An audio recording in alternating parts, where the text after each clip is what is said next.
In this video, I'm going to be going over the entire history of the Vikings, from their humble beginnings all the way through to the final raid on England.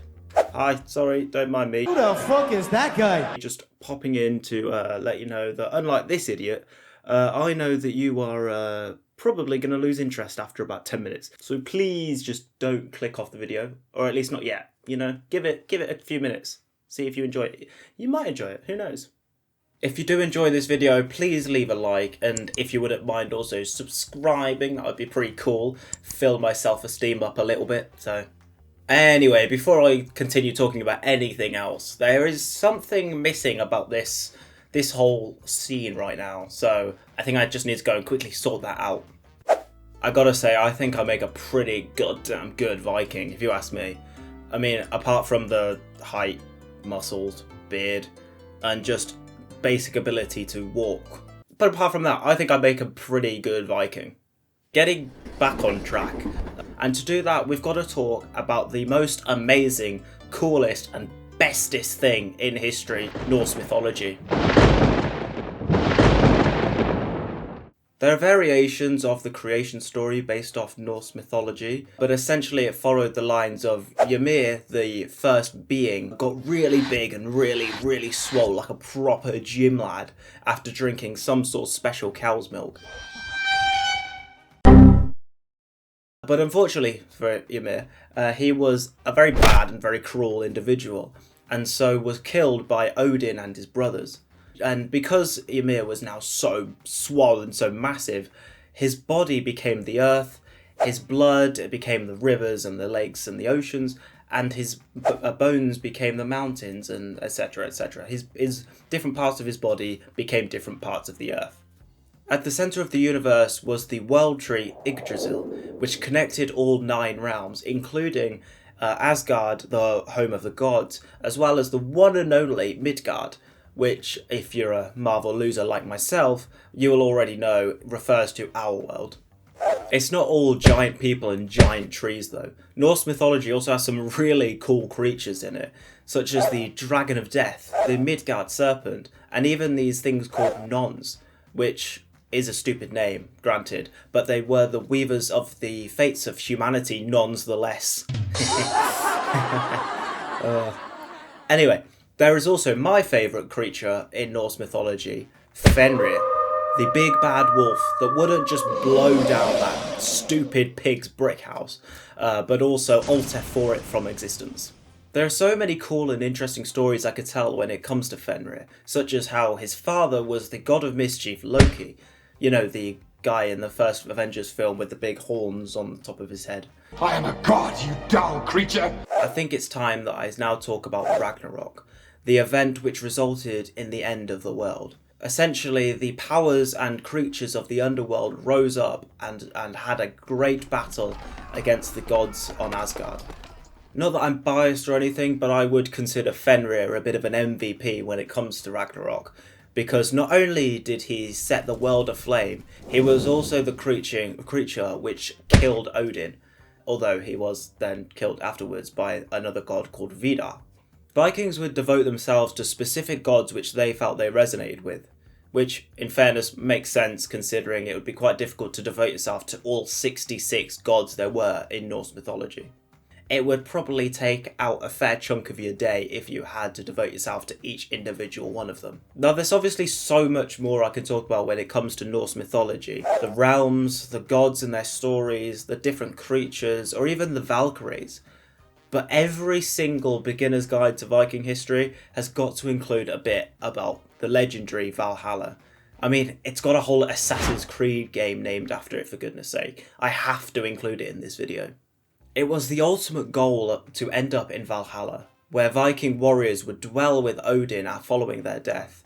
Every day they would spend battling one another on the fields of Asgard. It's not my idea of paradise, but you know, each to their own. I'd much prefer to be sat somewhere peaceful, building every Lego set I could ever imagine I could get my hands on. I mean, I even built my Lego Sonic figures the other day, so they're now added to my collection. I think they look pretty good. To get into Valhalla, Vikings had to die in battle. If they died in any other way, they would be forced down into the underworld and spent eternity in hell, which does seem like a slightly flawed system to me, considering surely if you were the greatest warrior Viking ever, you wouldn't die in battle because you'd defeat all your enemies and you'd be rewarded with spending eternity in hell. I suppose Odin just didn't want to be shown up by some normie from the regular world of Midgard. The Vikings were originally peaceful farmers from Scandinavia, but over the Viking Age, around 200,000 Vikings left Scandinavia and settled in different areas across the world, spanning all the way from Newfoundland to Constantinople. The Vikings were unrivaled in their navigation and shipbuilding skills, making it easier for them to travel across seas and even through rivers of mainland Europe. They mainly formed settlements near coastal areas, allowing them for more efficient forms of travel.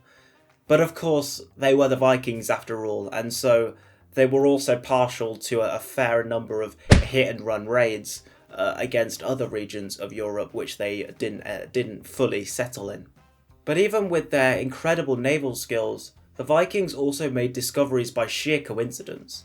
For example, in 861, a chap by the name of Nodod was blown off course on the way to his destination and happened to just come across what we now know as Iceland. And about a century later, Eric the Red was exiled from Iceland and happened to come across Greenland and founded the first settlement there.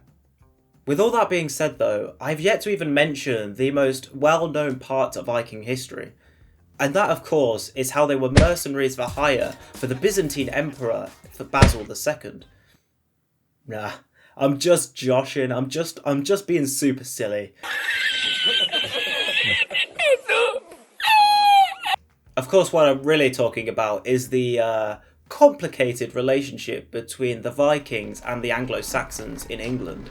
This was such a substantial part of Viking history that the entire Viking Age began when the first raid hit England in 793, when they targeted Lindisfarne Monastery.